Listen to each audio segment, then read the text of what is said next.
안녕하세요. 김변스 행정법입니다. 이번 영상에서는 행정의 의의에 대해서 설명을 드리겠습니다.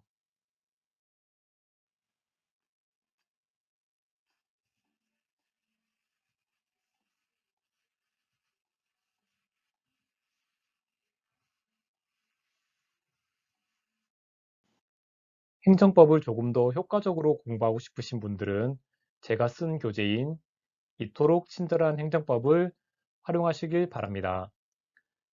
종이책을 원하시는 분은 북쿠크라는 사이트를 이용하시면 되고, 전자책을 선호하시는 분은 크몽을 이용하면 되겠습니다.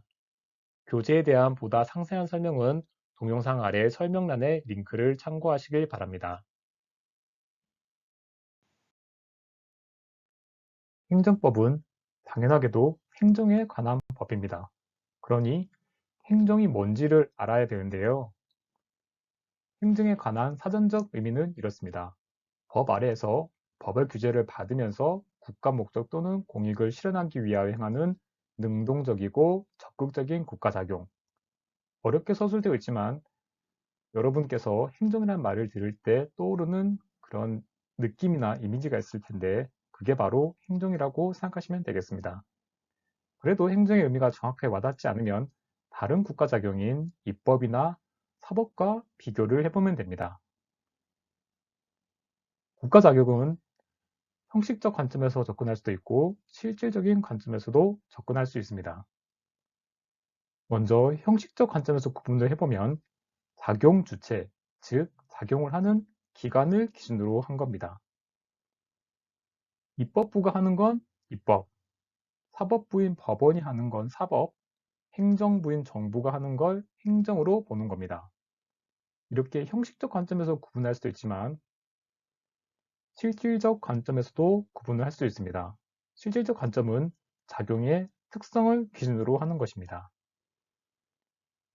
간단하게 얘기하면 입법은 법을 만드는 것이고 행정은 그 법을 집행하는 것, 그리고 사법은 국가작용에 대한 법률적 판단을 하는 게 되겠습니다.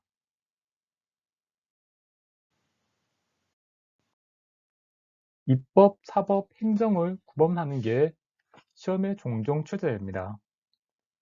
형식적 관점에서 상권의 작용을 알아본 다음에 그 작용들이 실질적으로는 어떤지를 살펴보도록 하겠습니다. 먼저 형식적 의미의 입법입니다. 다른 말로 얘기하면 입법부의 권한에 속하는 사항 또는 국회가 하는 일이 되겠습니다.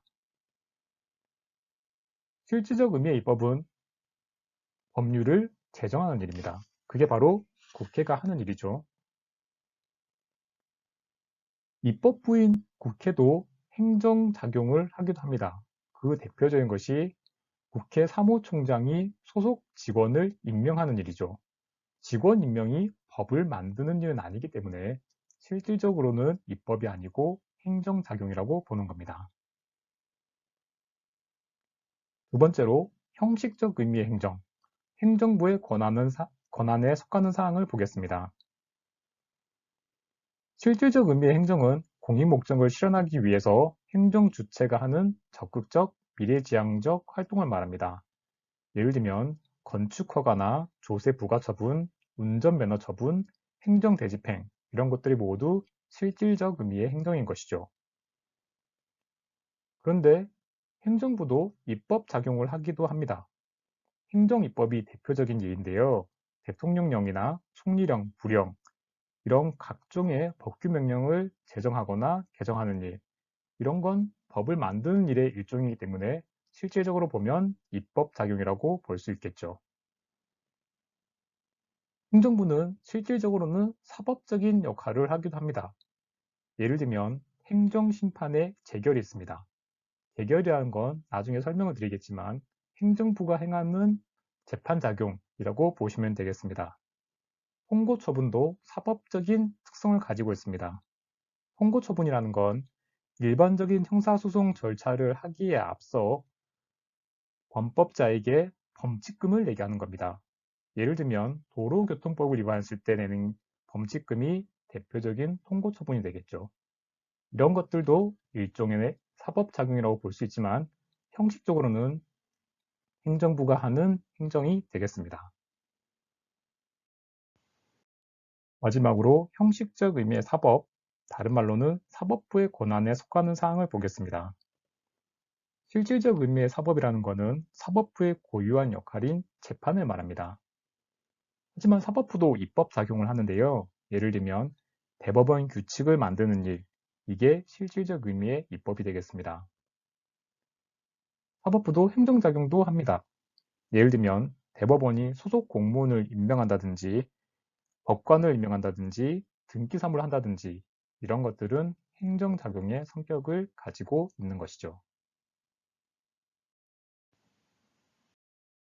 이어서 행정의 분류에 대해서 설명드리겠습니다. 이 부분이 시험에 직접적으로 출제되는 경우는 많지는 않지만 나중에 공부할 개념들을 잘 이해하려면 이 부분을 알아두는 게 좋겠습니다. 먼저 주체에 따른 분류입니다. 주체에 따라서는 국가행정, 자치행정, 위임행정으로 구분됩니다. 국가행정은 국가가 행하는 행정을 말합니다. 자치행정은 지방자치단체 또는 기타 공공단체가 주체가 되는 것이죠. 마지막으로 위임행정은 국가 또는 공공단체가 그 사무를 다른 공공단체나 기관 또는 개인에게 위임하여 행하는 걸 말합니다. 두 번째 분류는 목적에 따른 분류입니다. 목적에 따라서는 질서행정, 급부행정, 의회행정 이렇게 구분이 됩니다. 질서행정은 질서를 유지하고 위험을 예방하기 위한 겁니다. 예를 들면 교통, 경찰행정 이런 것들이 있죠. 그리고 급부행정은 시민의 생활 조건을 보장하고 개선하는 행정을 말합니다. 사회보험이라든지 의약품 제공 이런 것들이 있습니다. 앞으로 급부라는 말을 많이 듣게 될 텐데 급부라는 건 뭔가를 준다 이렇게 생각하시면 이해가 쉽습니다. 그 외에도 유도행정, 공과행정, 조달행정, 계획행정 등이 있습니다. 효과에 따라서는 침익적 행정, 수익적 행정, 복효적 또는 이중효과적 행정이 있습니다. 침익적 행정은 개인의 권리나 이익을 제한하거나 침해하는 행정으로 세금 부과 처분, 행정 강제 처분 등이 있습니다. 뭔가 불리하거나 불이익한 게 침익적 행정이죠. 그 반대가 수익적 행정입니다. 수익적 행정은 개인에게 권리나 이익을 부여하는 행정입니다. 건축허가라든지 사업면허 이런 것들이 있는데 뭔가 이익이 되거나 유리하게 되는 그런 게 수익적 행정이 되겠습니다. 복효적 행정은 침익적 성질과 수익적 성질을 모두 가지는 겁니다. 예를 들어보면 도로 조명료 납부 부과이 붙은 도로 조명 허가가 있습니다. 도로 조명 허가 자체는 수익적 행정이라고 볼 수 있습니다. 하지만 도로 조명료를 내라는 건 부담이 되기 때문에 침익적 성질을 가지고 있는 것이죠. 수단에 따른 분류는 권력적 행정과 비권력적 행정이 있습니다. 권력적 행정은 행정 주체가 개인에 대하여 일방적으로 명령, 강제하는 걸 말하는데 경찰 처분 등이 있죠. 이에 반해 비권력적 행정은 강제성을 띠지 않는 행정입니다. 행정지도나 공법상 계약 이런 것들이 대표적인 사례입니다.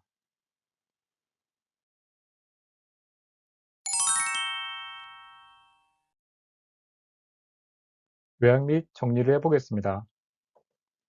국가의 권력 작용은 입법, 행정, 사법으로 나눌 수 있습니다. 그리고 이걸 다르게 분류를 해보면 형식적인 관점에서 볼 수도 있고 실질적 관점에서도 볼 수가 있겠습니다. 하나씩 나눠서 살펴보면 먼저 형식적 입법, 즉 국회가 하는 작용을 보겠습니다. 법률의 제정은 실질적으로도 입법이지만 국회 사무총장이 직원을 임명하는 일은 실질적으로는 행정에 속하는 일입니다. 행정부가 하는 일을 보겠습니다. 건축허가와 같이 실질적인 행정작용을 할 뿐만 아니라 대통령령, 총리령 등을 제정하는 입법작용을 하기도 하고 행정심판 재결이나 통고처분과 같은 사법적인 일을 하기도 합니다. 사법부로 가보겠습니다. 사법부는 실질적으로도 사법작용인 재판을 담당하지만 입법작용인 대법원 규칙을 제정하기도 하고 소속 공무원을 임명하는 행정작용을 하기도 합니다.